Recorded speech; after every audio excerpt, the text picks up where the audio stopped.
Ladies and gentlemen, Nairobi residents and members of the Fourth Estate, my attention has been drawn to accusations captured in media that I'm in possession of land titles belonging to Jivanji and Pangani affordable housing projects.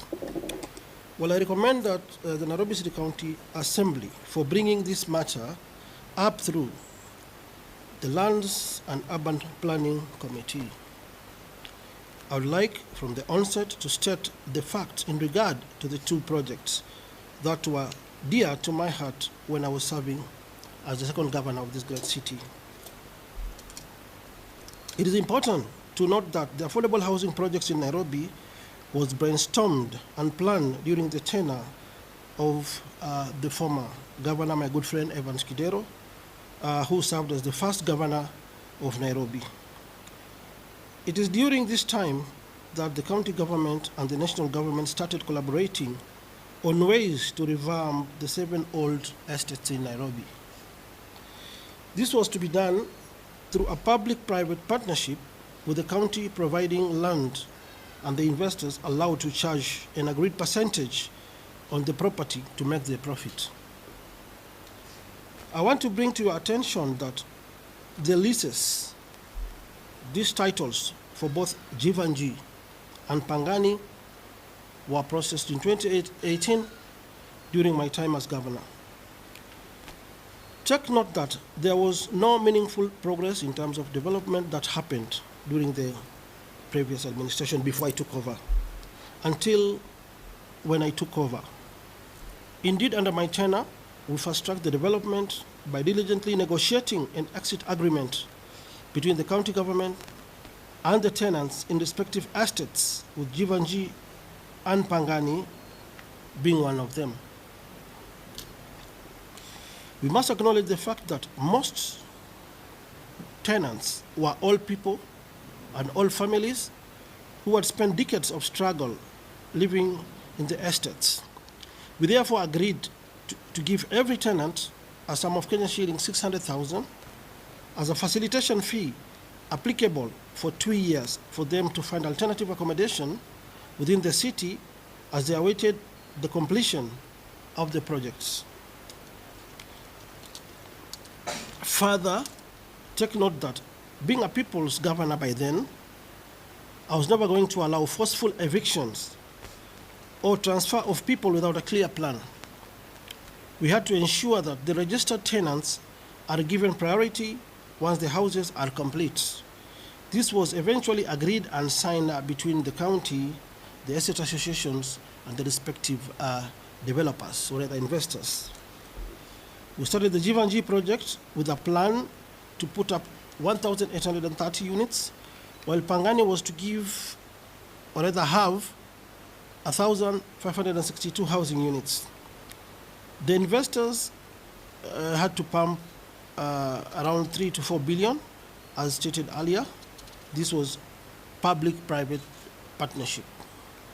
I wish to state, it is my belief that Nairobi City County Government and the Oversight Committee in charge of this matter must be discerning enough to know that the Ministry of Lands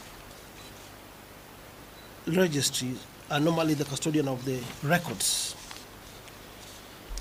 If they take time, they realize the leases were processed in the year 2018. It is officially captured. For instance, Jivanji, it is captured under the special purpose vehicle that was used, that is Nairobi Bachelors Jivanji Estate Limited, which is a private limited company incorporated under the Companies Act, and also the certificates of transfer of lease that was signed in July 2019 and witnessed by the Nairobi City County government, and the joint registration of the special purpose vehicles. These joint ventures agreement were drafted and prepared before I took over as governor. Ours was just implementation of the project. It is my humble submission that there is a grand plan by senior staff, politicians, and cartels who want to be allocated houses without following the due process. Whatever has been circulating, or whatever came up from the county assembly and the county government of Nairobi, I believe these were just diversionary tactics to divert the real issues. Because the other day I saw from Citizen TV that investors who had purchased these houses were complaining that despite them investing millions, they are yet to be allocated with these houses, meaning the projects have stalled. It is well documented that during my tenure, the county had a seamless and good working relationship with the national government in executing the affordable housing project in Nairobi. A good example is the 1,370 affordable housing units in Park Road, Ngara project. It is the first affordable housing project of the Kenya government to improve people's livelihood, and the first project of the affordable housing plan of the Big Four agenda by that time by the former President Uhuru Kenyatta. It is here that our legendary athlete mkimbiaji Faith Kipyegon, who was gifted a spacious house by the current president. I therefore call upon the Governor Johnson Sakaja, the Nairobi City County Government, to focus on provision of providing necessary support to ensure the projects are complete without much drama na siasa, because sisi ndio master vipindire, sisi ndio wazilishi wa vipindi. So hizi zao, I think they are trying to divert attention. Kama nilivyosema, citizen wale highlight investors wakileta shida. Na I was there yesterday kwa hizi projects Pangani water, both the investors, I can say they've done a good job. Pangani is over 12 floors, Jibanji pia imeenda. Now I want to rudi nyuma kidogo. Under the joint venture agreements which were there, the county was to provide land. A contribution in the county was the land. Investors was coming with their billions. Then they do a joint registration of the properties. So what I did to clear my name, I wrote a letter to the land registrar that was yesterday, demanding to know the current status of both the Pangani title deed and the Jibanji. So I did a letter to the land registrar dated yesterday, 23rd October 2014, which was received yesterday and stamped at the land's office. The land registrar, Jibanji is LR number 219/5458, and the IR is there. Then Pangani is Nairobi block 40474. These letters were received. I paid via e-citizen through my M-Pesa. A receipt from Sasa was issued. I was glad, and I want to compliment the CS Ministry of Lands, the PS, Mr. Nixon Korir, for what they have done, because I only spent less than 20 minutes and I was finished with all the documents. So I wonder why the MCAs and the county government senior officials, including the CECs, if I was the governor in 2017, I was impeached in 2020. So 3 years down the line, now we're in 2023. You mean they didn't realize that the title was missing? The custodian of these records is the CEC lands and the chief officer, county chief officers. Unataka kuniambia since 2020 hawajaona ati titles haziko. Hii ni kipindi ya hali ya juu na na condemn mambo ya kuharibiana majina. Let me go to the records which were furnished to me by the Ministry of Lands. We have the official search, but first I'll go to the leases. I pushed for these documents to be registered in the name of the Nairobi City County Government. On 16th July 2018, this is the green card because the Pangani is under a block, not under, Pangani is under cap 300. And Jivanji, I think, is under cap 281, if I'm not wrong. So the list for Pangani, we have certified copies of the green card. 16th July 2018, Nairobi City County became the owner from the national government. And then lease was registered on the 20th September 2018 under a special purpose vehicle going by the name of Nairobi Pangani Estate Limited. It was a joint registration between the Nairobi City County and the investor of Pangani in 2018, and the projects started. This is the list. This was my county secretary by then, Peter Kariuki. This is the land registrar. So the property was officially transferred to the county in 2018. This is Pangani. You go to Jivanji, the same thing. This is the list. This is my county secretary. To make the matters worse, this is SG Mwangi, who was the chief officer by then and the custodian of these titles. So we got our list for Jivanji on 2nd August 2018. Single name of Nairobi City County for the both properties. So in 2019, the special purpose vehicle for Pangani was registered jointly between the between the county government of Nairobi as the owners of the land and the investor. This was booked on July 25th, 2019. It was registered. My county secretary by then was Pauline Kahiga. The chief officer is the same guy who is now the CEC Lands, SG Mwangi. And he also, I think his name is appearing on the transfer, yes. Chief Officer Lands. In fact, he executed on behalf of Nairobi County and the county secretary. And then the developer, or rather the investor, Abdul Qadir Ahmed, executed also. So this was a joint ownership between the investor and the county government of Nairobi. The same also for Jivanji and for Pangani, same process was followed. In the instance of time, I'll not go to the documentation, but I was furnished with the documents by the lands office.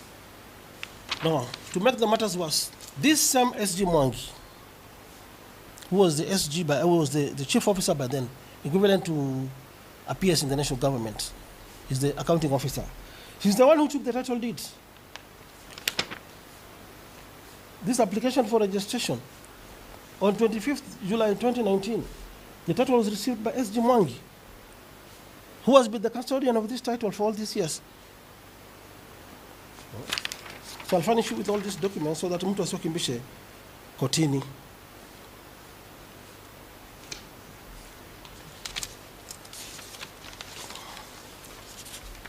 Now, I also realized the county government recently, 1 year ago, around 19th of April, they passed a resolution on the floor of the House to allow the investor to use the title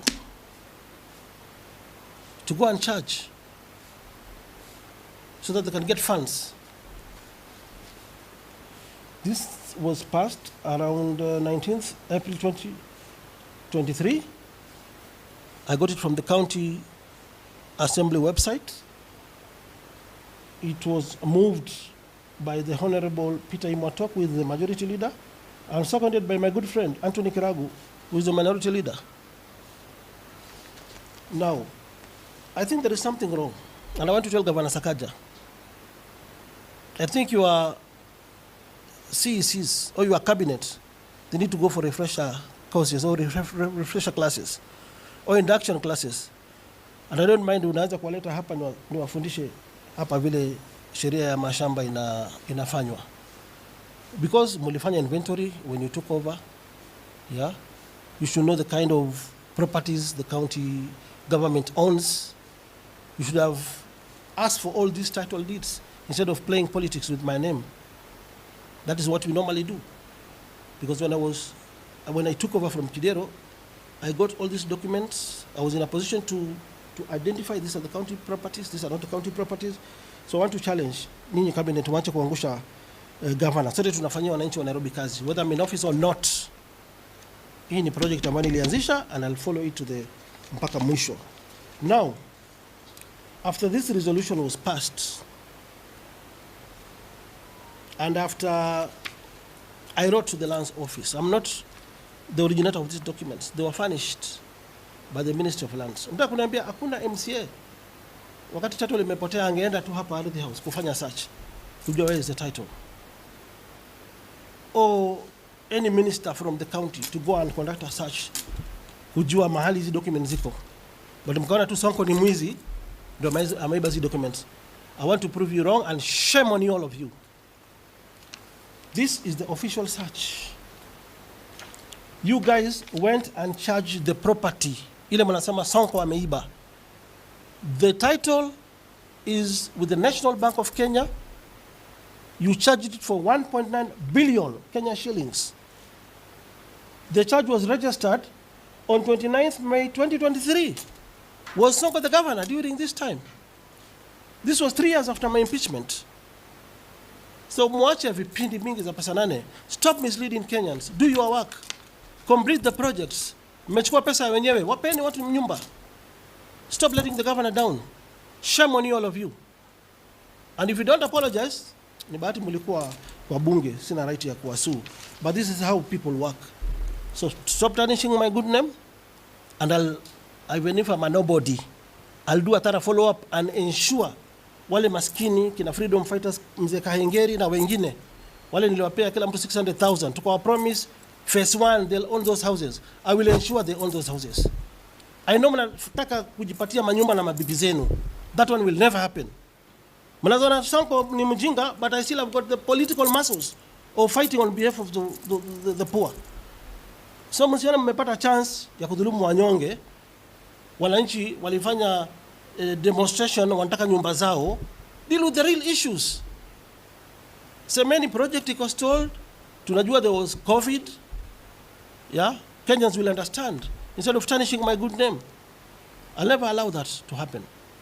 Kwa hivyo title deed wa Kenya iko National Bank of Kenya, the investor and the county under the joint registration of the special purpose vehicle, that is Bachelor's Jivanji Estate. Title ilipelekwa National Bank, ikachajiwa as per the land registrar's search, na wakachukua 1.9 billion Kenya shillings from last year, May 2023. So mko na pesa ya investors, mko na pesa ya tenants, na mko na pesa ya National Bank. Finish the project. Peni wa Kenya manyumba zao, wacheni kutumia jina ya Sonko. Kwani Sonko amefanya nini? Nimelala na bibi ya mtu hapo county. Toeni majina yangu kwa mdomo wenu. Shame on you again. So that is what I wish to state for now.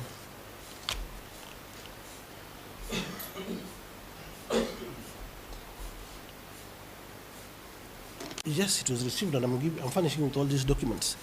The daily